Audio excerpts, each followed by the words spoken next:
Alors justement, Jean-Philippe Omotunde, cette différence d'approche dans un fait, n'importe lequel, un événement, notamment celui de la Guadeloupe dans votre cas, quelle incidence il peut avoir sur les Français ici? Oui. Quelle image on essaye de leur donner à Non, travers justement ces différentes C'est-à-dire approches? que l'incidence, elle est quand même relativement grave. L'incidence est relativement grave parce que les gens sont à 7000 km du lieu de l'action, donc ils n'ont que leur reportage pour avoir une opinion quand même la plus fiable possible de ce qui se passe. Et comme le reportage est déjà orienté, malheureusement, les gens finalement ont une vision qui est totalement édulcorée de la réalité, stéréotypée même, et qui fait que c'est d'autant plus facile en fait d'être en contre un mouvement qui pourtant a une légitimité et une moralité quand même relativement élevée. Moi, j'ai vu des choses à la télévision quand même qui vous portent quand même à la réflexion. Il faut savoir qu'au début, on ne faisait aucun reportage sur ce qui se passait donc en Guadeloupe. C'est plusieurs semaines après qu'on a commencé à avoir des reportages. Mais ces reportages, c'était quand même quelque chose d'extraordinaire.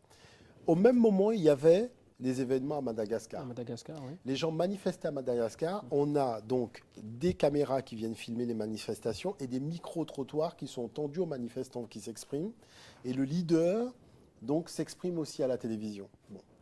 Et tout de suite après ce reportage, on vous emmène directement en Guadeloupe, où là, il n'y a aucun micro-trottoir, où le leader, on ne sait même pas qui c'est-à-dire son nom n'apparaît même pas dans le reportage. Et là, on se dit quand même, c'est fort. Parce que les deux reportages sont collés, hein, viennent l'un après l'autre, et la différence de traitement de l'information, donc ça dépasse l'entendement.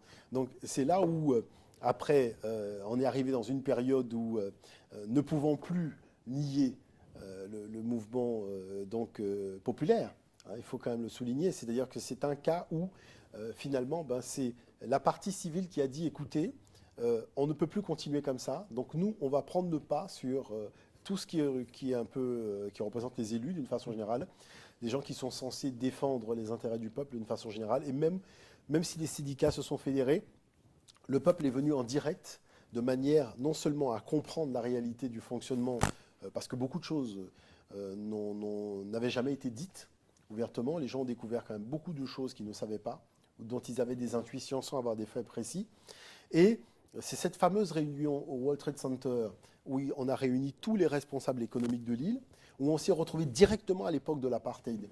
C'est-à-dire que quand on réunit des responsables économiques de l'île, ces gens sont tous d'ascendance européenne. Mais vraiment 99,9% des gens sont d'ascendance européenne.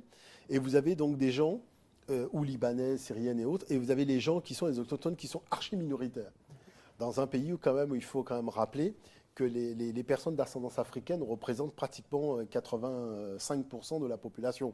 Alors, est-ce à dire, là, je vous le demande à tous les deux, est-ce à dire qu'on ne peut plus faire confiance aux médias, par exemple, ici en France? Est-ce que la partialité fait partie justement du travail d'investigation? Sincèrement, moi je ne mènerai pas de combat pour la liberté de la presse.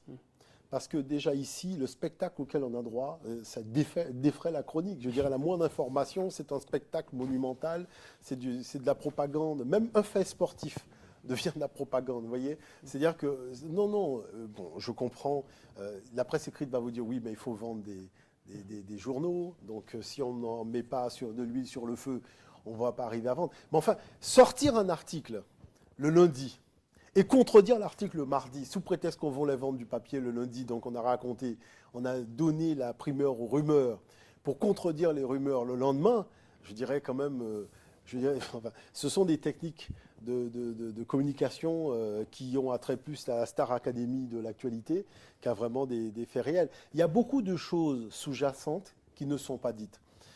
Moi, je prends un cas précis.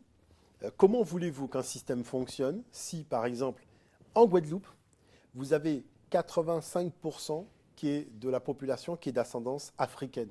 D'accord? Vous arrêtez n'importe quel individu.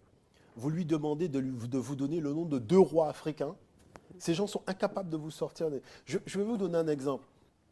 Aux États-Unis. Donc là, on en est à la transmission du savoir. Non, mais là, ça dépasse.